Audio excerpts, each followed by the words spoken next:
বাবে ধন্যবাদ জ্ঞাপন কৰিছোঁ। আমি বিভিন্ন সময়ত বিভিন্ন সামাজিক কাম কৰি আছোঁ আৰু ইয়াৰে হ'ল এইটো এটা আমাৰ এটা অগতানুগতিক কাম। গতিকে যিয়ে নহওক আমি আপোনালোকক আমাৰ ফালে অহাৰ বাবে ধন্যবাদ জ্ঞাপন কৰিছোঁ। আমি প্ৰথমেই যিটো আপোনালোক আমাৰ বাবে অতিথি, আমি অতিথিসকলক সন্মান জনোৱাটো আমাৰ কৰ্তব্য। গতিকে পোনপ্ৰথমে আমি ডাক্তৰ পঞ্চানন টেগু ছাৰক আমাৰ ফালৰ পৰা আমি মৰম যাচিব বিচাৰিছোঁ। মই মঞ্জু হাজৰিকাক এখন অংগবস্ত্ৰৰে আদৰণি জনাবৰ বাবে মই অনুৰোধ কৰিছোঁ।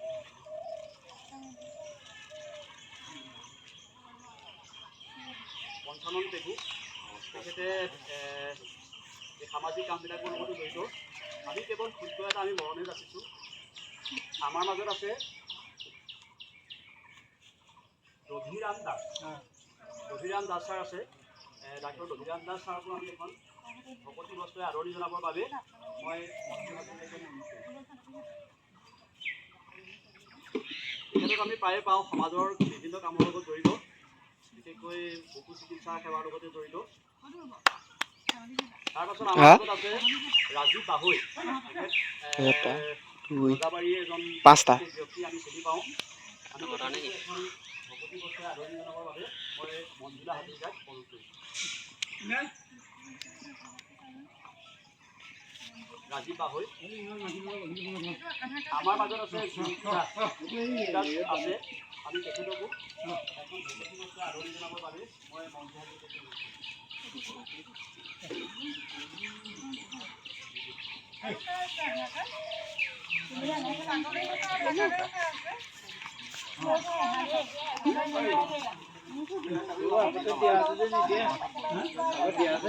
আমাৰ মাজত নীলমাধৱ বৰুৱা আছে। ছাগলীখিনি আমাৰ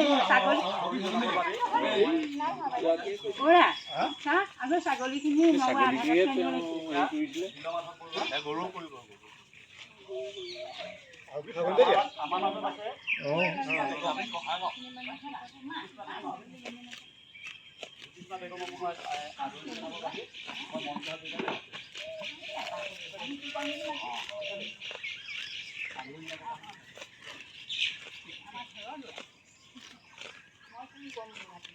বেগম। আমাৰ মাজত আছে পল্লৱী গগৈ বৰা। পল্লৱী বৰা গগৈ বৰা বাইদেউক আমি আমাৰ ফালে আদৰণি জনাবৰ বাবে কৈছোঁ। আমাৰ মঞ্জুলা হাজৰিকাক মই আদৰণি জনাবৰ বাবে কৈছোঁ।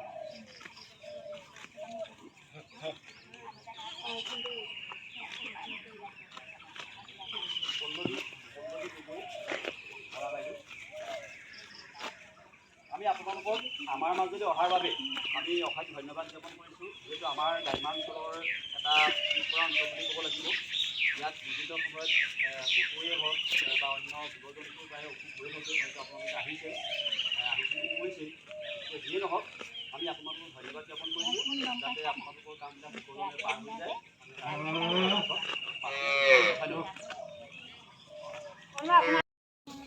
নিদিব আকৌ আপুনি নিদিলে মোক বহুতেই পেলাইছে।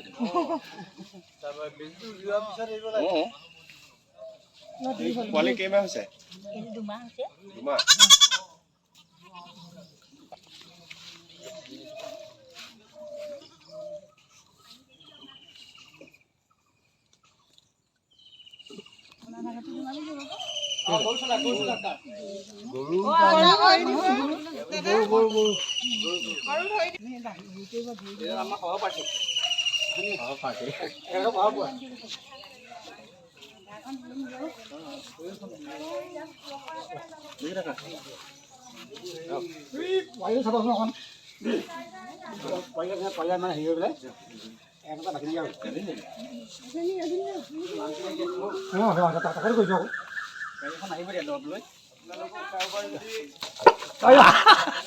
কথা দিয়া আহিছো পোৱালি ধৰি দে কোনটো দিবা ইয়াৰ বেছি আকৌ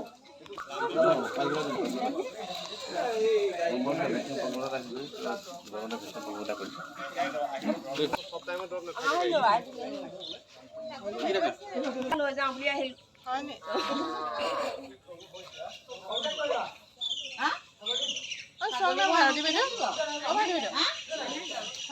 আধাৰ কাৰ্ডটো আৰু ইজনীক দিয়া আছে বাৰু সৰুজনী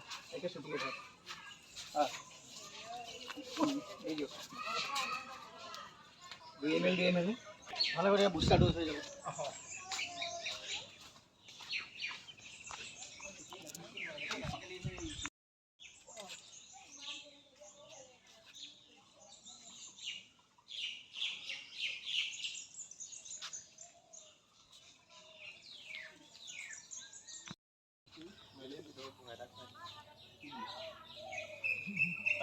আচ্ছা ভাইটি ওৰা ওৰা মামা ঘৰ বস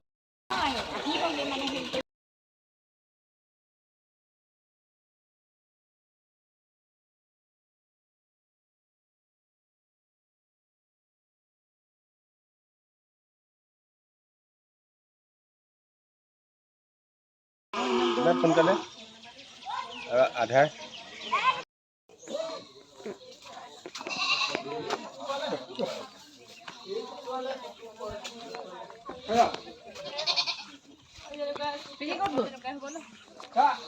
काय ঘৰ বাছ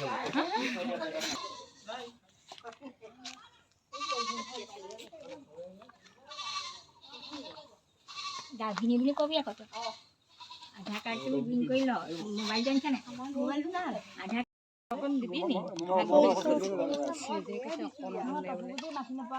মোৰ ফটোটো দি দিব